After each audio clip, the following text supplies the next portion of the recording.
can have a product all day, Austin. You could be on the internet. You could be selling it live. You can have a pop-up shop. You can have the biggest chain in the world. But if you don't have people, you have zero. I eternise your name. Walk ahead.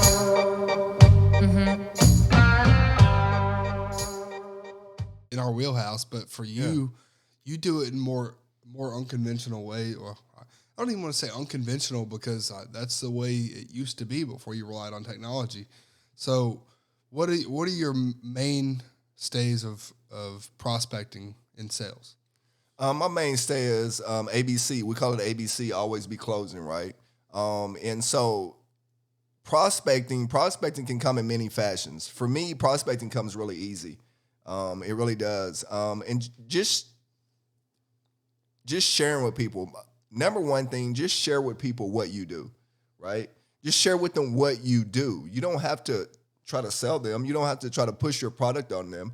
Just share with them what you do. And that's what I do. You know, when I'm on Facebook, when I'm on social media or out in the public, I'm sharing with people what I do. You know, my job is to make sure that they have all the automobile wants and needs. And so when I go out and prospect, I just share with people what I do. And I kind of narrowed it down. I used to have many things that I would share with them that I did. I do one thing now. I give you a great experience. I'm gonna give you a great experience. And so, you know, when people hear great experience, you know, they're all for it. You know, I don't care if you're shopping for diamonds. I don't care if you're shopping for groceries. People want a great experience, right? Why do people go to Walmart, right? People complain all the time about how high stuff is and what it costs, right? And how expensive it is, but they still go there. Right? They go there for the experience. You go into Walmart, right? What do you get at Walmart? You get automotive, you get grocery, you get dry goods, you get clothing, you get everything in a one-stop shop. So I just share with people what I do. I tell my story. I share with them that I've been in the business 16 years. I share with them, you know, my clients that I've had, my previous customers that I've had, and I share some stories with them. I share, you know, where I first started at and how I didn't know anything about the business, and I went in just being genuine, talking to people. So I think you always have to share your business, right? Whether you're a manager, whether you're a salesperson, you always have to share your business. And people will get attached to that. People will seek that. People will want to get more knowledge and more answers to their questions from you just by sharing with them what you do. You so one thing that's always always amazes me is you're always, like you said, you're always closing, but you're always on. You're always talking to somebody. You're always connecting somebody and bringing them back to the business, whether it's somebody at one of the local businesses or somebody down at the gas station. You'll hand them a business card, say, you gave me great service, let me return the favor. I mean, it's things like that it depends on what business and sales you're in. Obviously, not every industry is going to be the exact same. You can't go, if you're selling telemarketer services, you're selling services, you know, over the phone, you're not going to be able to go prospect all the time. But in our business, where prospecting makes a huge difference, especially in a local community somewhere like Carter County, where it's not huge. Yeah. The people around you are super important. You can't get to everybody in Dallas County, but you can get to a lot of people in Carter County and make them know your name through Facebook. I mean, just be the name, be the brand, and that's what you're very good at. And it's getting people to come to you now because you use social media. But not only that, you use social media, you put yourself on billboards, and you put yourself in the community, and people see you in the stores. And then when they see you in the stores, you're no different than what they've seen on social media. Yeah. Or no different than what they see on the commercials. So you're keeping that same brand. So, oh, that's Bo Knows. He's going to give me a great experience. He's going to help me get into a vehicle. If it were any other vehicle, or if it were any other lane of sales, I mean, obviously it's going to be different to a slight degree, but you still have to become the brand. You still have to be a part of it.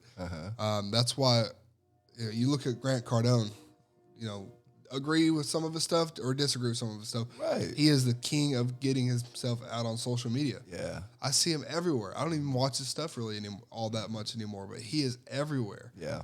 I mean, he wants people to know who he is. Absolutely. Whether they hate him or love him, they know his name. Yeah, they know his name, and so I love Grant Cardone. Like you said, you disagree or you agree, right? In everybody, you got to find something that you're attached to. You got to find something that brings value to you from that person, right? Good or bad.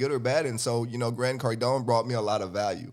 Austin, I'll be honest with you. When I first got into business, I was really scared. I was really nervous, of how I was going to complete this, right? How I was going to be a salesman to be able to take care of my family. Once the managers told me that it was all commission based, I knew right then I had to turn it on, or I was going to be lost in the tracks. I really was. And so I started a great foundation for myself. And again, I did it out of fear because I was scared. And so when I get scared and I get nervous, that's when I'm the most competitive for myself. I really am. I'm the most competitive when I'm feared and when I'm scared because I don't want to be scared anymore. And so I got to go out there and do something to it. And so also my first 5 years in the business, and this is very nerve-wracking for me, I walked Main Street, side to side, both sides of Main Street, the north and the south side, every week. And I would go see people every week in these stores. And guess what? We talk about those doors when you walk in that door and you're not supposed to be there. That's how I felt in every store that I walked in. But I kept walking because I knew either I'm going to be scared and not do it, or I'm going to be scared and I'm going to push forward and make an honest living for my family. And that's what it was about in the beginning. And as I started doing it and I kept doing it and I kept doing it and I kept doing it, again, it became a habit. And those habits then, that fear then became fun. The fear became fun. And so I enjoyed doing it then. And so once I started enjoying doing it, I started figuring out different ways that I could do it. Bring my clients cookies. Bring them something that would make them smile. Bring them a gift card. Or just go in there and smile and not even talk about me, the dealership, and what I had going on in my career. Rather, just talk with them and ask them how their day was going, how their business was going, anything in their business that they could share with me so that I could be better as a networker and a salesperson in our community. And those are the things that you have to do. You said something a while ago, there's no difference in me on social media than in person. I'm going to be genuine. And I made that decision 3 years ago, 4 years ago, 5 years ago, I think, 5 years ago, just to be genuine, right? People are going to love me or hate me. But I wasn't put on this earth for people to love or hate me. I was put on this earth to help people become better. I was put on this earth to love my neighbor as God loved me, and that's what I'm going to do. And so when you're in sales, prospect, network, get on every social media site that you can. Talk to everybody that you can. And that's how you prospect, but you talk to folks. You don't sell folks, if that's a difference in that. And if you understand, what I'm saying, folks, don't just go sell. I share with the guys all the time. Sell yourself first.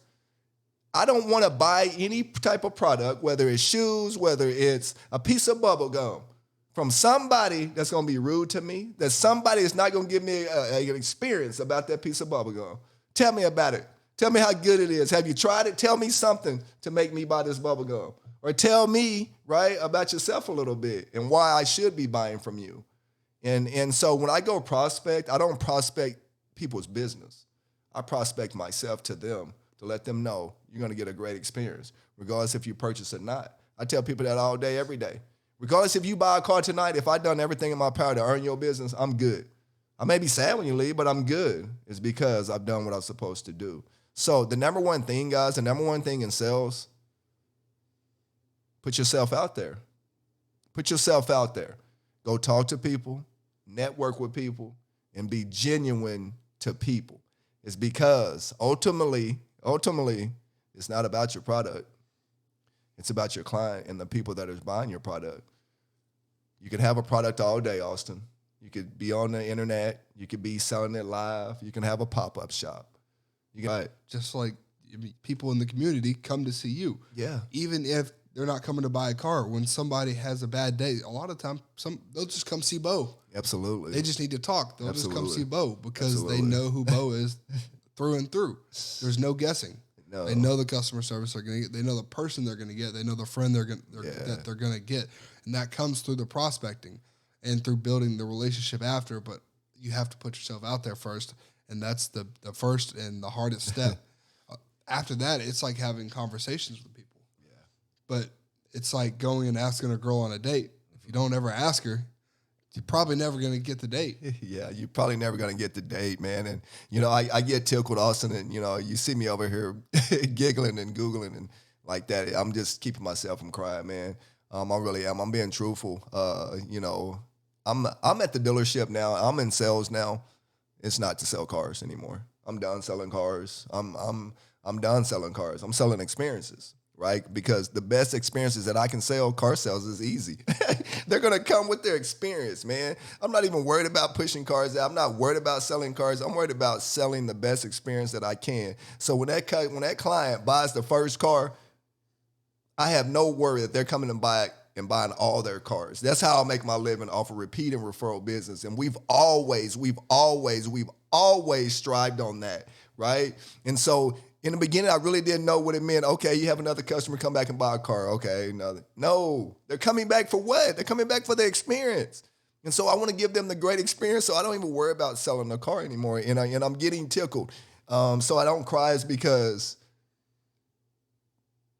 my career at the dealership is more than selling cars, man. People, like you said, people come and see me, not even talking about the car. Let me talk about the car. You know, I share this with, you know, Alicia, you know, last month, you know, more than 4 times people just came and called me at the dealership, and I thought, you know, they were there to get a car, but they actually called me to pray for them. They actually called me to pray for them. And, you know, Austin, when I got those phone calls, the first one, I'm like, why me? Like, really, like, I'm just an average Oklahoma kid that, you know, sells a lot of cars. I'm in the community, so why me? Like, why me? Like, why me? And then, you know, I stopped thinking, why me? You know, there's a reason why you know, it's because you've networked and you prospect. You prospect. And again, you prospect in a genuine way. And so I love going to work now. I really do, is because I don't know what experience I'm going to give that day. I don't know what experiences I'm going to go through that day. But I know that God's going to bring me somebody that I can help. Not only purchase a car, but maybe bring some value to their life, them bring some value to my life. And that's what makes it a great experience. You know, before anybody leaves, and I say it now, I ask every client every day when they walk in, well, how's your process going? Well, good. Well, I'm pissed. I'm fucking pissed. I'm pissed off that it's good. It's not great. It's not great. So before you leave here, make sure that it's great. And I'm telling them, I'm talking loud, and I'm letting everybody know in the dealership, it's good, it's not good enough for me. Make sure that it's great. I say that every single time. That's my introduction when I go meet people. How's your experience? Oh, good. No, it needs to be great. So what can we do to make it great? We may not help you buy the car today, but what can we do to make your experience great? And that's how you prospect, you know, and that's how you prospect. You know, a lot of times we think that we just got to go in there and put a pencil to it. Well, this deal is like this deal. Well, this interest rate is this rate. Well, I got this option 1, I got this option 2, got this option 3. You know, are you interested in purchasing something? Are you interested in giving me your time today? No, I'm not. I'm really not. No, because the experience wasn't good enough for me. So, guys, today when you're out, especially when you're in sales, just ABC, always be closing, right? But here's something Austin said. And I got laughed at by my own wife. I said, I'm going to change my name to Bo Knows. She's like, whatever, dude, whatever. I said, no, I'm going to change my name to Bo Knows. This is 5 years ago. She said, whatever. Yeah, sure. Why? I said, because I want, before I die, and hopefully God will grace me until 80. If I'm 80 years old, I'm cool. But I hope he does, because I want everybody, just like you said a while ago, before I die and leave this earth, I want everybody to know my name. I want everybody to know my name. And that's the reason a lot of times I do what I do, man, because I want everybody to know my name. I want everybody to say that young man, we hated some things that he did. He made some mistakes in life. He went to jail. He did this. He made all types of boo-boos in life, right? But one thing that he did do is he tried to help everybody that came in his path. And that's what my job is. That's what my job now is. And, you know, prospecting becomes easy now. It's fun for me. I want to seek out people now. I want to seek out people. It doesn't care if you're homeless on the street. I want to seek out. I want to seek you out. I want to know what's on your mind. Because even if you're homeless on the street, you got something on your mind that I need in this value. So that's how I prospect. You know, I make it a bigger mission. because everything that I hear from somebody helps me, whether it's bad or good. You touched on it. Everyone, like a lot of new people and even some experienced salesmen, and even me to a degree, sometimes I'm always trying to find a new customer, a new customer, a new Yeah. customer, a new customer. Yeah, great point.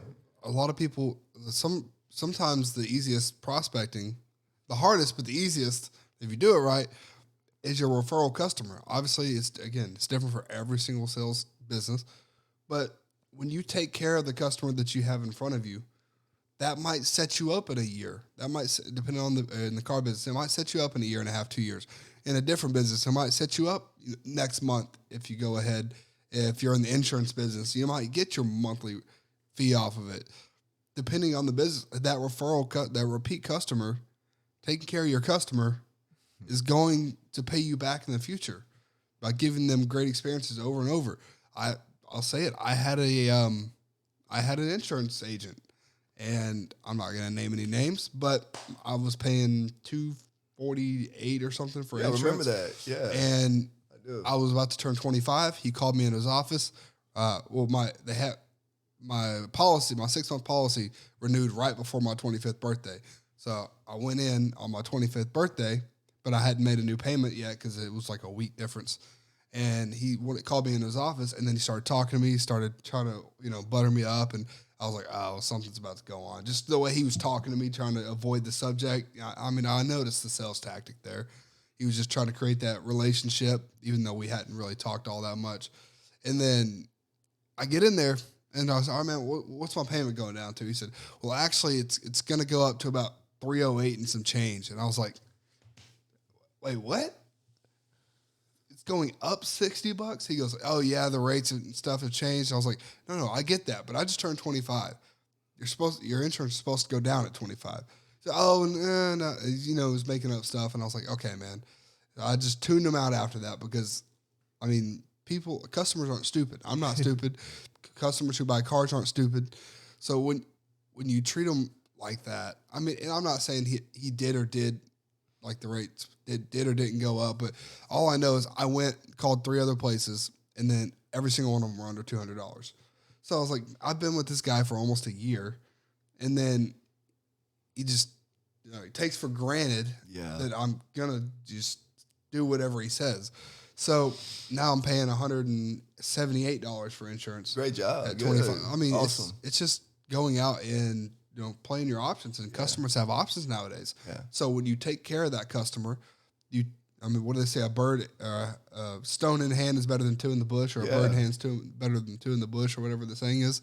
Take care of what's in front of you, and then once you secure that, then you can move on to the next one. Mm-hmm. There's a reason in the military when they're going through and they're trying to clear out a building, if they haven't cleared a room, they don't move on to the next one because someone might come and get them from behind. So you don't want to lose that customer. You don't want to clear the room thinking, oh, my customer's in there. They'll be there when I get back. And then, oh, dang, they went to the dealership 40 miles up the road. They bought. Well, it's because you didn't take care of them. You took them for granted. So when you're prospecting, yes, it's great. It's great to look for new innovative ideas to bring new customers in. That's a necessary part of it too. Cold leads, hot leads, cold calls, but take care of your customers that are with you and that have proven that they will buy from you. Yeah, take care of your customers in front of you, and not just when they're in their buying stages. No, either. not at all. Not just in their buying stage. And I'll share these 2 stories with you. My investor now, his name is Paul Hayes. I've been working with him a long time. He was actually in the car business. And he has my life insurance, he has my investments, and so I love the way that he talks to me. He talks to me like and we're really close. We hadn't hung out in a long time, and but we communicate with each other. And so I love the way that he talks to me is because he tells me straight up. You know what I'm saying? He tells me straight up, but what do you want to do? Okay, I want to do this. And he won't try to sell me anything. Well, this is this. He just tells me straight up, Bo, it's not enough for what you want to do. But what do you want to do? And I tell him, and he writes it down. That's it. That's it. He doesn't try to, no, that's it. He tells me straight, it's not enough. the reason he's telling me it's not enough because he already knows what it takes to be at a certain degree that I need to be at financially, right? He already knows that. He's already seeked that out. He already has his plan out. But he's telling me so that I don't get upset at him and say, hey, why come you didn't tell me that? Why come I can? It's not enough. It's not enough, Bo, for what you want to do. But I am here to do what you want me to do. And I'm here to serve you. That's what you got to do. You got to serve your client. So when you're out there prospecting them, serve your client. I have another insurance guy we do at the dealership, and personal too. His name's TJ Riley. His name's TJ Riley. TJ told me before I even went and sat with him, and TJ comes to the dealership and he upgrades our insurance. So before I even sat down with him, he said, Bo, wait. This is what he told me. Just like that, he said, Bo, wait. Before you sit down, I want you to know that all premiums of insurance have went up. But here are the best plans, and here's the best value for you and your family. There's 3 of them, and now I will let you pick. But again, and this is what he said to me also. He said, again, Bo, I apologize, but all the rates have went up for everybody. That's how the conversation started. He just didn't try to sugarcoat it and say, hey, this is a great plan. You need to do this. This is a great plan. By the way, it's an extra $300. Right? He didn't try to set me up for that. He was upfront and honest with me up front, right? And he was genuine about it. But not only was he genuine about that situation, my insurance guy gives me a book every year for Christmas to help bring value to my life. This year's book was How to Be a Resilient Leader. My insurance guy, How to Be a Resilient Leader. Is because, Bo, I not only help you buy insurance, but I'm also motivated by what you do in the community and how you present yourself. So, guys, when you're prospecting, just know your client sees value in you. They see value in you. They see value in you, not your product. They see value in the product, but they see more value in you because they trust you that your product will be profitable for them.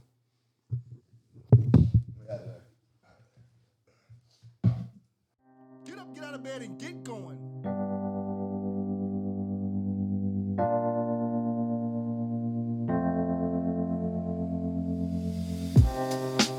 Living for weekends, wishing I could take a break from this world.